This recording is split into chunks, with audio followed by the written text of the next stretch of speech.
Selamat malam. Saat ini saya akan melanjutkan membaca kitab Wahyu, yaitu dari Wahyu yang ke-7. Orang-orang yang dimeteraikan dari bangsa Israel.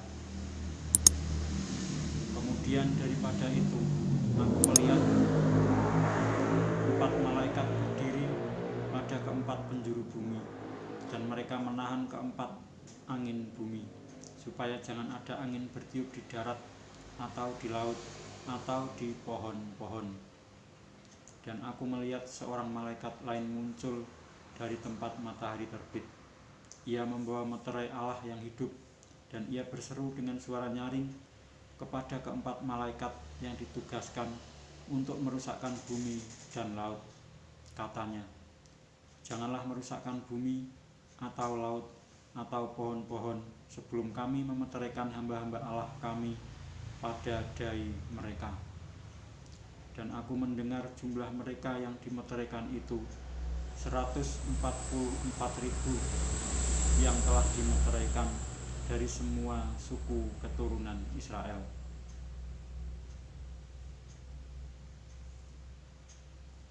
Dari suku Yehuda 12.000 yang dimeteraikan, dari suku Ruben 12.000, dari suku Gad 12.000, dari suku Aser 12.000, dari suku Naftali 12.000, dari suku Manase 12.000, dari suku Simeon 12.000, dari suku Lewi 12.000, dari suku Isakar 12.000, dari suku Zebulon 12.000, dari suku Yusuf 12.000, dari suku Benyamin 12.000. Orang banyak yang tidak terhitung banyaknya.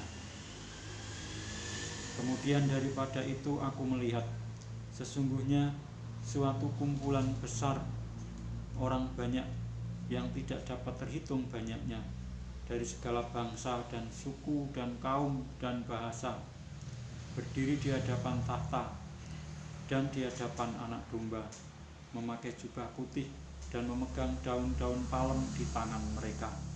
Dan dengan suara nyaring mereka berseru, keselamatan bagi Allah kami yang duduk di atas tahta dan bagi Anak Domba. Dan semua malaikat berdiri mengelilingi tahta dan tua-tua dan keempat makhluk itu. Mereka tersungkur di hadapan tahta itu dan menyembah Allah sambil berkata, Amin, puji-pujian dan kemuliaan dan hikmat dan syukur dan hormat dan kekuasaan dan kekuatan bagi Allah kita sampai selama-lamanya. Amin. Dan seorang dari antara tua-tua itu berkata kepadaku, siapakah mereka yang memakai jubah putih itu, dan dari manakah mereka datang? Maka kataku kepadanya, Tuanku, Tuhan mengetahuinya. Lalu ia berkata kepadaku, mereka ini adalah orang-orang yang keluar dari kesusahan yang besar, dan mereka telah mencuci jubah mereka dan membuatnya putih di dalam darah Anak Domba. Karena itu mereka berdiri di hadapan tahta Allah dan melayani Dia siang malam di bait sucinya. Dan Ia yang duduk di atas tahta itu akan membentangkan kemahnya di atas mereka. Mereka tidak akan menderita lapar dan dahaga lagi, dan matahari atau panas terik tidak akan menimpa mereka lagi.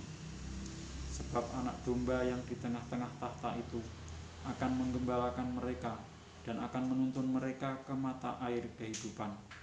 Dan Allah akan menghapus segala air mata dari mata mereka. Saya lanjutkan membaca Wahyu yang ke-8. Meterai yang ke-7. Dan ketika Anak Domba itu membuka meterai yang ke-7, maka sunyi senyaplah di surga, kira-kira setengah jam lamanya. Lalu aku melihat ke-7 malaikat yang berdiri di hadapan Allah, dan kepada mereka diberikan 7 sangkakala.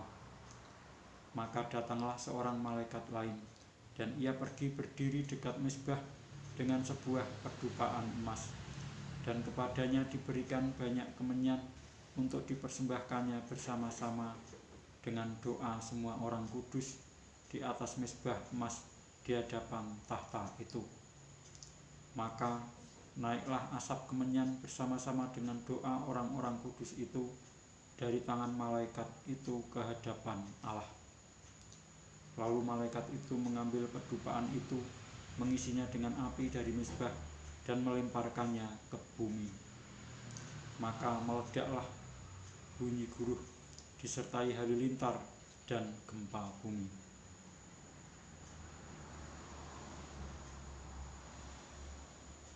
Keempat sangkakala yang pertama. Dan ketujuh malaikat yang memegang ketujuh sangkakala itu bersiap-siap untuk meniup sangkakala. Lalu malaikat yang pertama meniup sangkakalanya, dan terjadilah hujan es dan api bercampur darah, dan semuanya itu dilemparkan ke bumi. Maka terbakarlah sepertiga dari bumi dan sepertiga dari pohon-pohon, dan hanguslah seluruh rumput-rumputan hijau.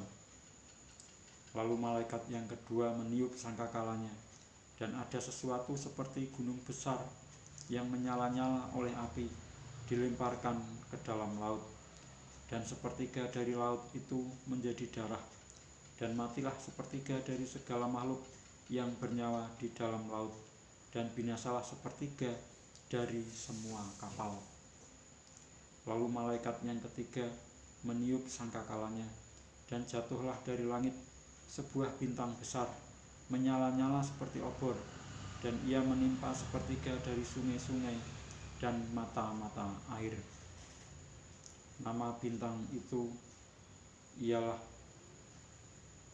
Absinthus. Dan sepertiga dari semua air menjadi Absinthus, dan banyak orang mati karena air itu, sebab sudah menjadi pahit.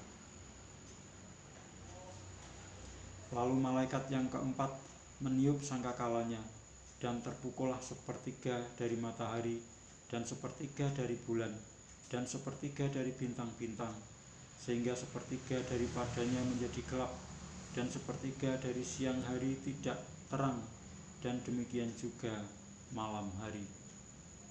Lalu aku mendengar seekor burung nasar terbang di tengah langit, dan berkata dengan suara nyaring, "Celaka, celaka, celakalah mereka yang diam di atas bumi, oleh karena bunyi sangkakala ketiga malaikat lain yang masih akan meniup sangkakalanya." Saya lanjutkan membaca Wahyu yang ke-9. Sangkakala yang kelima.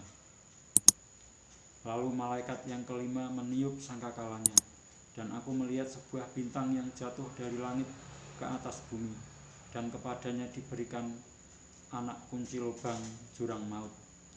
Maka dibukanyalah pintu lubang jurang maut itu.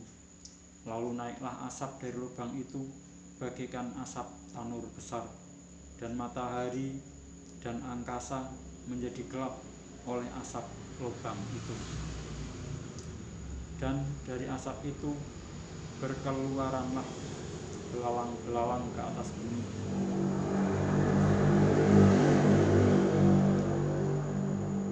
Dan kepada mereka diberikan kuasa sama seperti kuasa kalajengking-kalajengking di bumi. Dan kepada mereka dipesankan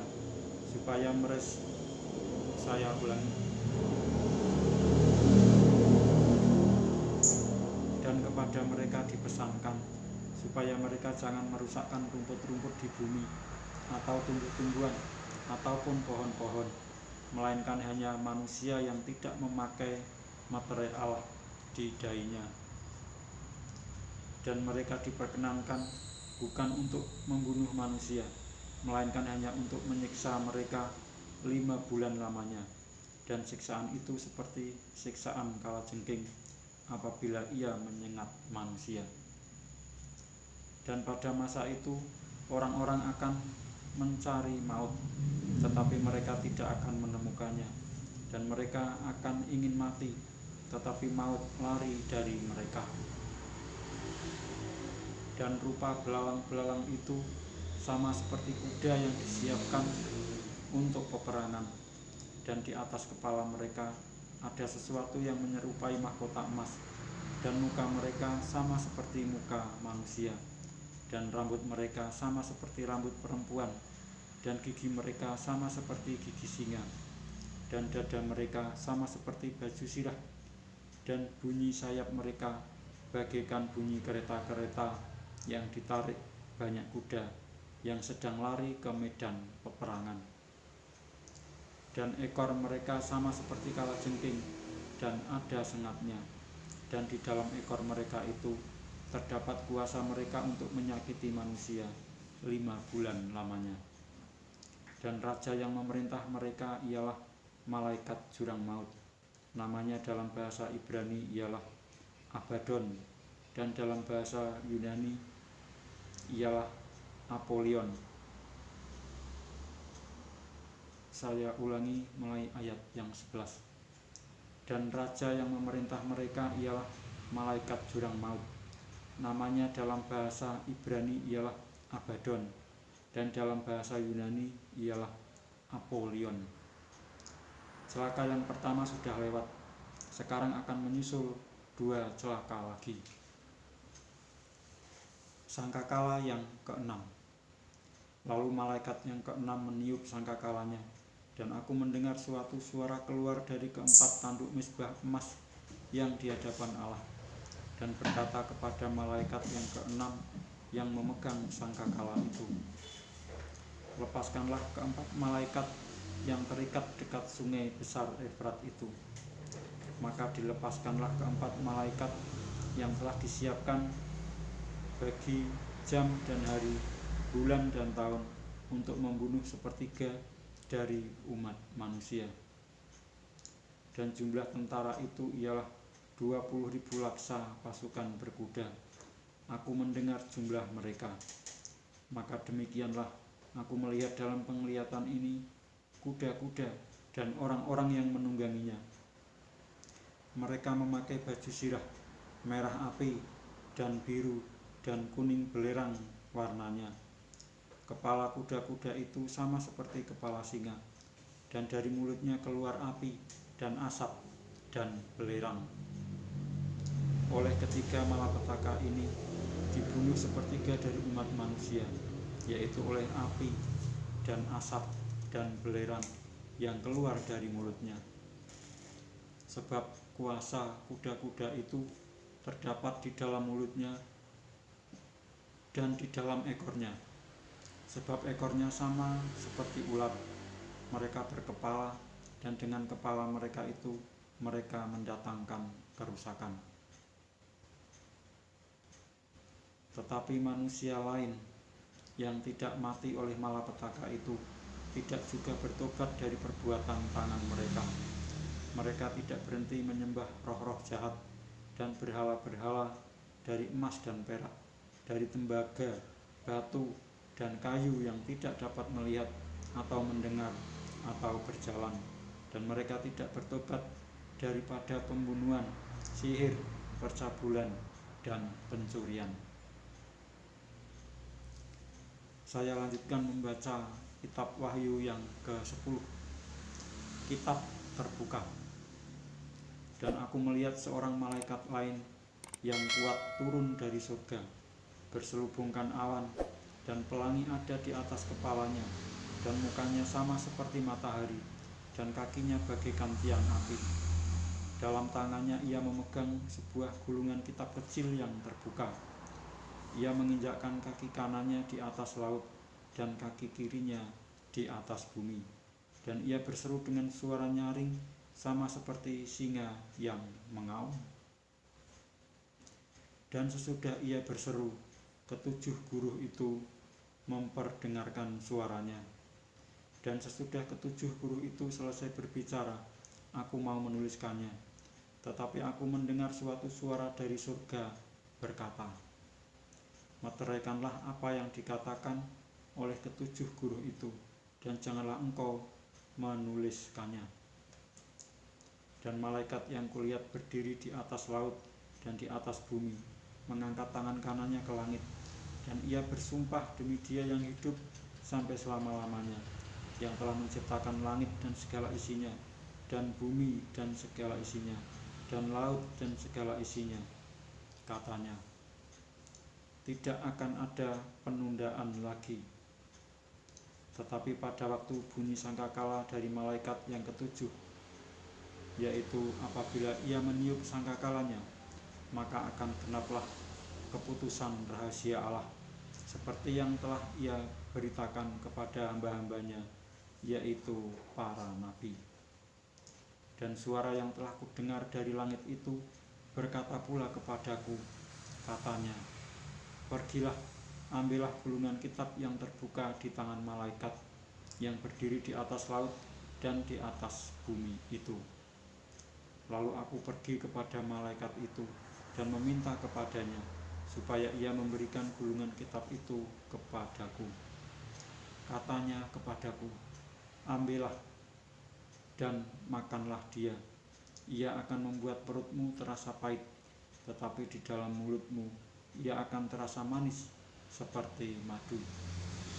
Lalu aku mengambil kitab itu dari tangan malaikat itu dan memakannya. Di dalam mulutku ia terasa manis seperti madu, tetapi sesudah aku memakannya, perutku menjadi pahit rasanya. Maka ia berkata kepadaku, engkau harus bernubuat lagi kepada banyak bangsa dan kaum dan bahasa dan raja. Demikianlah saya telah membaca kitab Wahyu sampai dengan Wahyu yang ke-10, dan saya akan melanjutkan membaca kitab Wahyu berikutnya, yaitu Wahyu 11 tentang dua saksi Allah pada kesempatan yang akan datang. Sekian, terima kasih.